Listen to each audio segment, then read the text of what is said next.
Revolusi Industri 4.0 merupakan sebuah persoalan yang akan menjadi tantangan besar bagi negara Indonesia agar dapat bersaing dengan negara-negara luar.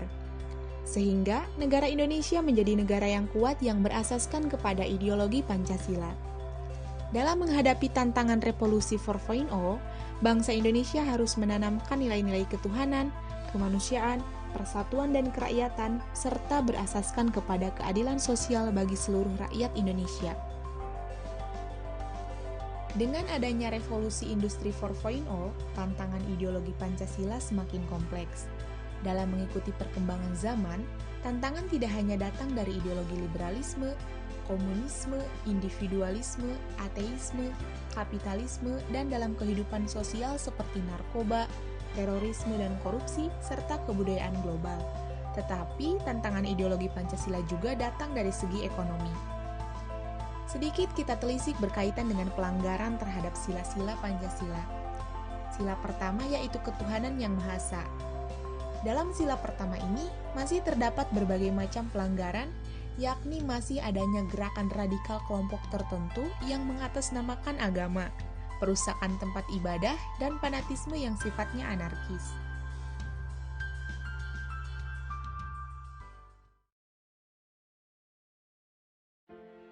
Di mata dunia, Indonesia dikenal luas akan keanekaragamannya.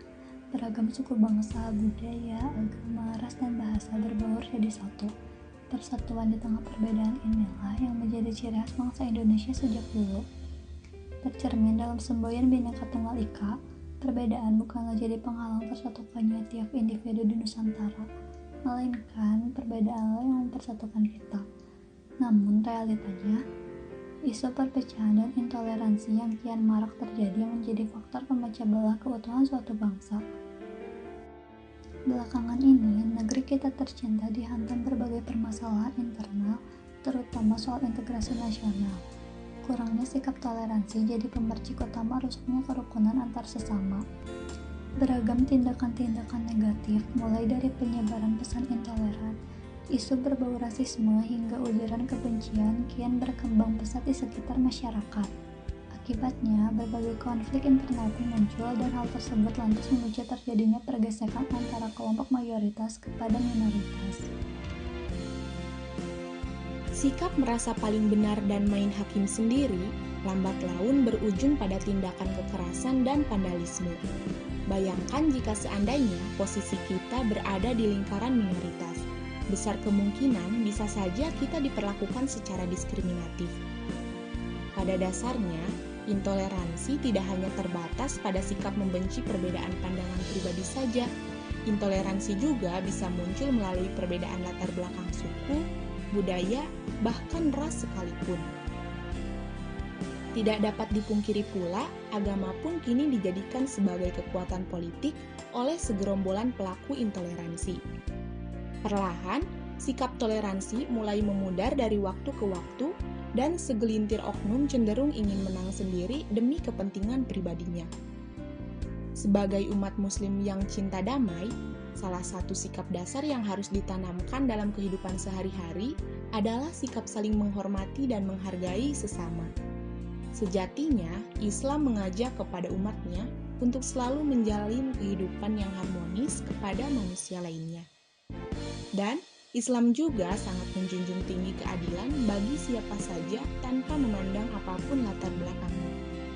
Termaktub di dalam surat Al-Mumtahanah ayat ke-8, Allah sebenarnya telah mengingatkan kita untuk selalu menghormati kepada sesama.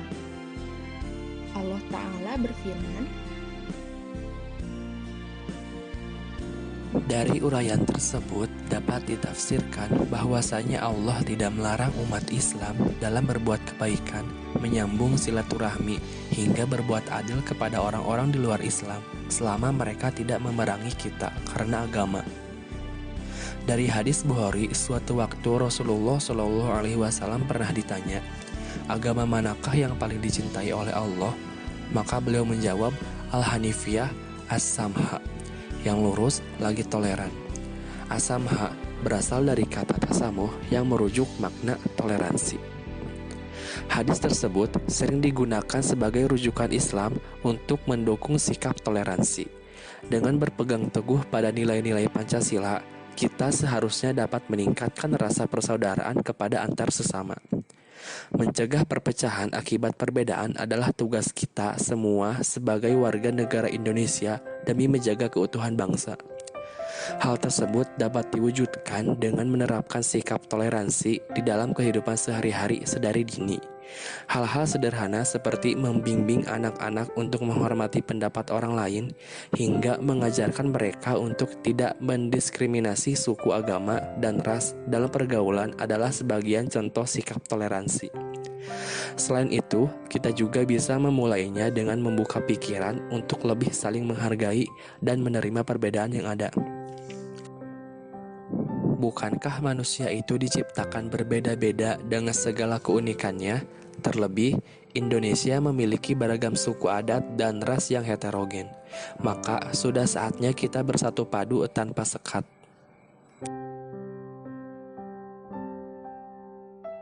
Dapat kita simpulkan bahwa penyebab terjadinya penyimpangan sila ketuhanan Yang Maha Esa di Indonesia salah satunya adalah karena Pancasila sebagai ideologi, falsafah, dasar negara, serta sebagai pandangan hidup tidak dapat dipahami dan dihayati secara menyeluruh oleh bangsa ini.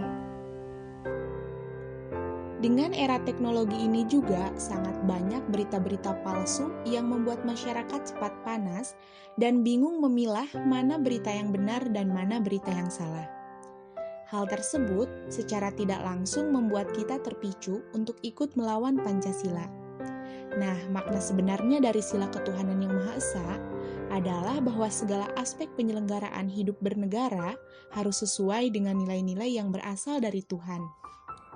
Faktor lainnya yaitu lembaga keagamaan di Indonesia seringkali masih menguntungkan agama-agama tertentu. Hal ini tentu saja memunculkan rasa ketidakadilan terhadap penganut agama yang tidak dominan dan memacu terjadinya konflik antar umat beragama.